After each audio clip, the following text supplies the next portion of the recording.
সবাই বলে ১ কাপ চাই তোমাকে চাই, বাট আমি একটু অন্যরকম বলছি ১ গ্লাস হরলিক্সে তোমাকে চাই। ব্যাপারটা একটু ডিফারেন্ট হলো না? সো হ্যালো এভরিওয়ান, কেমন আছো সবাই? আশা করছি সবাই ভালো আছো আর আমিও খুব ভালো আছি। তো আজকে সোমবার আর আজকে ভিডিওটা এখন থেকেই শুরু করছি। এখন ঘড়িতে সময় হয়েছে সকাল ৯টা। তো গুড মর্নিং সবাইকে। ডেইলি বেসিস বা রেগুলার যেসব কাজকর্মগুলো থাকে সেগুলো মোটামুটি কমপ্লিট হয়ে গেছে, আর সকালে তো কিছু একটা খেতেই হয়। তো আমি এখানে একটু গরম জল করে নিয়েছি, নিয়ে একটু হরলিক্স গুলে নিচ্ছি, কারণ আজকে সকালে আমি ব্রেকফাস্টে হরলিক্স খাবো। হরলিক্সটা প্রথমে ৩ চামচ দিয়ে গুলিয়েছি, বাট পারফেক্ট হয়নি, মনে হলো একটু কম কম হয়েছে পাউডারটা। তারপরে আবার ওই জন্য ১ চামচ দিয়ে গুলিয়ে নিলাম। এখন একদম পারফেক্ট হয়েছে। ১ গ্লাস হরলিক্স যে ঠিকঠাক পারফেক্টভাবে করতে পারে না সে নাকি এত এত রান্না করে, ভাবা যায়? আজকে তোমাদের সাথে একটা কথা শেয়ার করি যে আমি রেগুলার যেসব রান্না করি, নর্মাল রান্না হলে তো ঠিক আছে, বাট একটু অন্যরকমভাবে রান্না করতে গেলে এখনও আমাকে ইউটিউব বা জেমিনির হেল্প নিতে হয়। শুধু হরলিক্স তো আর ভালো লাগে না, তাই হরলিক্সের সাথে একটা বিস্কিটও খেলাম।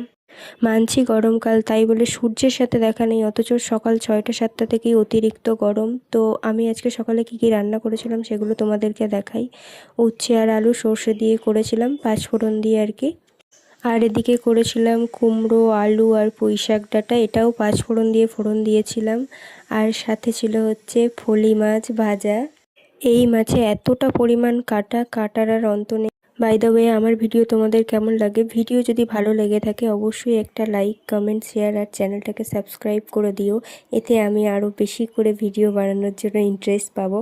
সকালে তো রান্না হয়ে গেছে, বাট বেলায় যেহেতু আমাকে করতে হয় আবারও রান্না, তো আজকে যে রান্নাটা করব সেটা হলো মানে পটল পোস্ত আর সর্ষে দিয়ে। তো সেটা তোমাদের সাথে শেয়ার করতে চাই, তো পুরো রেসিপিটা তোমাদের জন্য থাকবে। তো চলো কন্টিনিউ করা যাক।